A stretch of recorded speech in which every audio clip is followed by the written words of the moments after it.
We're going to feature a testimony by a man of God named Mickey Robinson. You're going to be absolutely amazed when you hear this story, because he was in a plane crash that literally destroyed him. In fact, it killed him.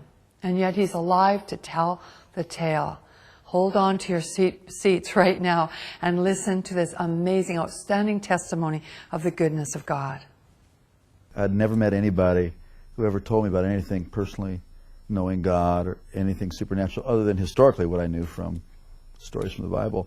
Never met one person who told me they had a real relationship with Jesus. Never knew about the need to really come into a relationship with the Lord through Jesus. And I was busy getting it on. But you know, there's not enough excitement in the world to ever satisfy. You always got to have more. And I like stuff that was edgy, you know, skiing, and I always liked aviation stuff. And so I started taking flying lessons. Then I thought it'd be more fun jumping out of airplanes. So I became a sport parachutist, and that really got me.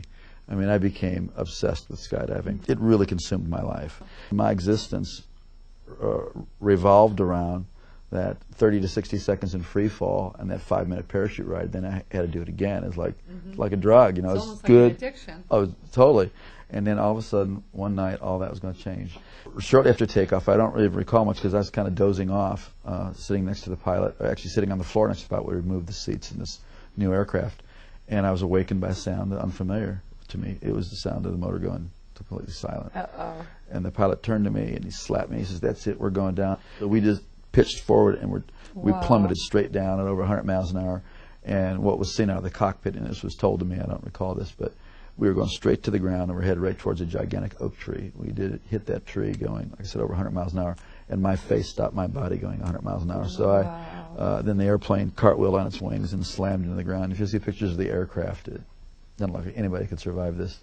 So there was obviously injury and confusion, and the two students got pushed out the doorway and by one of my friends who was a very experienced jumper. And the fourth man out saw me moving, and the pilot assumed we were leaving too. And just as he was going out, the plane went up in flames. And as he was running away, he heard screaming and realized I was trapped inside along with the pilot. And this brave man who was my friend and went back in the plane and saw me trying to escape where the wing had been torn loose from the airplane. But I was stuck, and something on my equipment or my clothing was caught, and I was soaked with fuel, and it was on fire from head to toe. Wow. And just like you see in movies, a person whose whole body was engulfed in flames. And this is where God did the first miracle. This man grabbed a hold of my parachute harness and with his bare hands tore that loose. It's 2,000 pounds tensile strength in each one of those straps. Wow. Pulled so hard he pulled his thumbs out of his sockets, dragged me away from the plane and slapped the fire out. It kept reigniting, and then he tried to go back for the pilot, and he couldn't. He was burned alive. Well, they rushed me off to the hospital. Obviously, it was horrible, and they rushed me off to the hospital and saw that I had sustained very serious injuries. I had a brain injury. I had burns over a large portion of my body. I had to find out my eye was blind, my right eye was blind, and you know, tremendous cuts, and you know, this shock of that crash. They told my family I was going to die. They told my sister to come that day because I wasn't going to be there in the afternoon. I had an experience I had never heard about. Never heard anything like this. As I was laying there in that condition, just racked with pain and discomfort in every way possible, suddenly my inner man, the real me, my spirit, sat up out of my body, and I could feel my legs go through the springs of the bed. Wow. And my spirit came out of my body as if you would take a glove off your hand. And instantly, I was in a spiritual world. Instantaneously, I knew this was the real world. And this man that I was seeing was the real me. Now, when that happened, were you aware of any pain still? Or no, I was totally completely separated from the pain and the carcass. Completely, no. And I didn't even remember turning around and looking. I mean, I was transferred immediately into a spiritual dimension. And everything about the spirit world is more real than this world. The colors are brighter. The edges of everything are sharper. The emotions are just enhanced. They are clear. And instantaneously, the thing that really struck me the most was there was a complete absence of the awareness of time. Everything in this world is relative to time. You know, you got up this morning, you'll go to bed at night. Something is old, something is new, it will get old. Something is born, it will die. Everything in this plane, in the physical plane, in the natural plane, is relative to time. But everything in the spiritual plane is relative to eternity. So what had been natural to be aware of time was totally gone. And I was totally aware of eternity. It is shocking. It is stunning to be conscious and to know what eternity is. Also, logic and reasoning doesn't happen there. based on the sum total of all my intelligent thoughts that I've learned, I've had a death and I'm in the spirit world.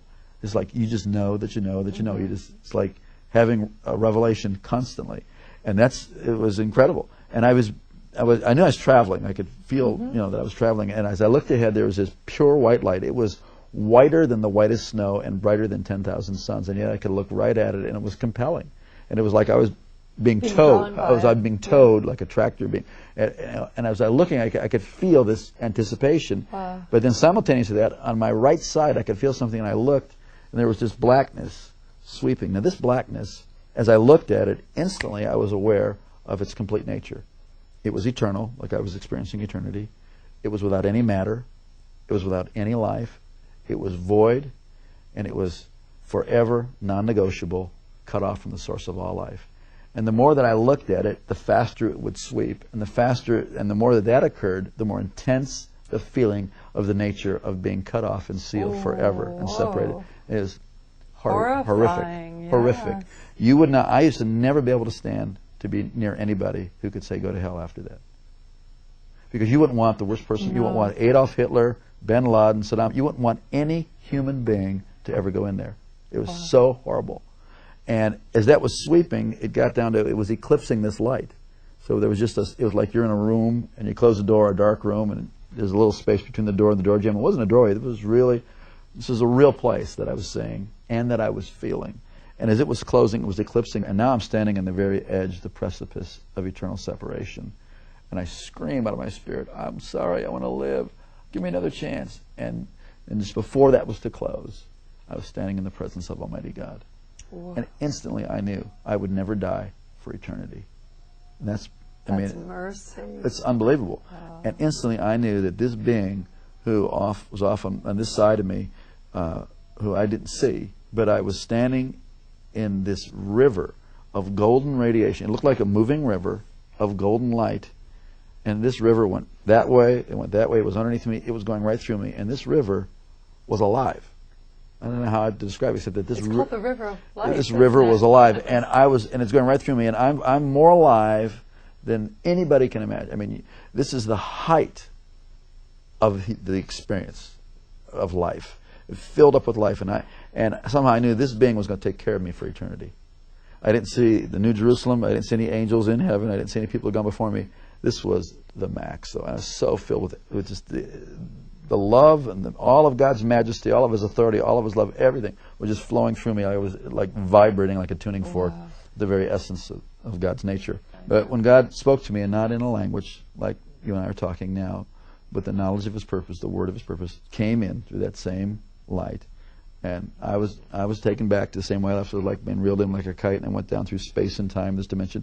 As my spirit settled into my body, and I could start to hear out of these ears and see out of this eye, I came to in the room, materialized, kind of like they beam up on Star Trek. Right. And I heard myself speaking in this beautiful language that I had never heard anybody talk about before. The heavenly language. Yeah, it was a beautiful language. And when my brain turned on, I thought, what in the heck is this other language? And I was no longer, the person who was dying and dead was no longer, and I was born again and filled with the Holy Ghost. I never heard about that.